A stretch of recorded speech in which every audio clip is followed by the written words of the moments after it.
First impressions really start when they enter the parking lot and when they approach the front door, and how they're greeted, and how does the building smell, and is it clean, and what do the signs look like.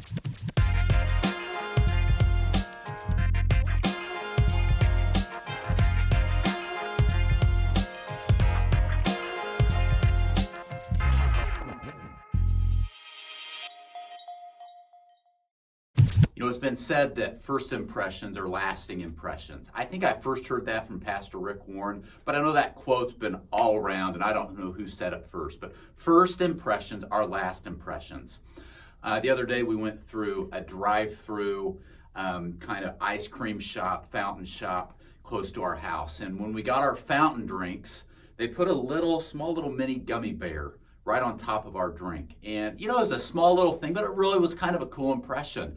That, you know what, they didn't have to put that little gummy bear on there, but it was kind of cool. And, you know, sometimes it doesn't take a whole lot to make a really big first impression.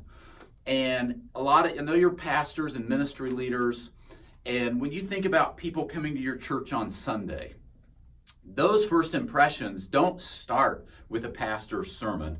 They don't start with how well the kids liked their Sunday school lesson. The first impressions really start when they enter the parking lot and when they approach the front door, and how they're greeted, and how does the building smell, and is it clean, and what do the signs look like. And actually probably starts before that, like when they go to the church website to figure out if they're going to visit your church on Sunday. I want to encourage you to take a few minutes today, this week, to really think about what kind of first impressions am I giving? What kind of first impressions do I give to people that I see while I'm out and about? What kind of first impressions do I give every morning when people pass me in the office or see me at work? What kind of first impressions do I give my volunteers when they show up on Wednesday nights? What are my first impressions like when visitors come to our church? First impressions matter.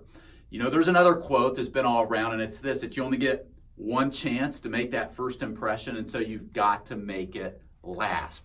Really spend time. I know that a lot of times organizations, churches, businesses that seem to really do things right, they focus on those first impressions. And to really make sure you're getting those first impressions right, you almost need to get an outsider's opinion.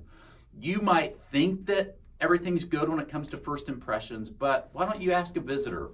Maybe you need to have a friend visit your church or your ministry or your place of work with a fresh set of eyes and really tell you honestly in love what were my first impressions, so that you grow and so that you get better. Remember, friends, first impressions matter.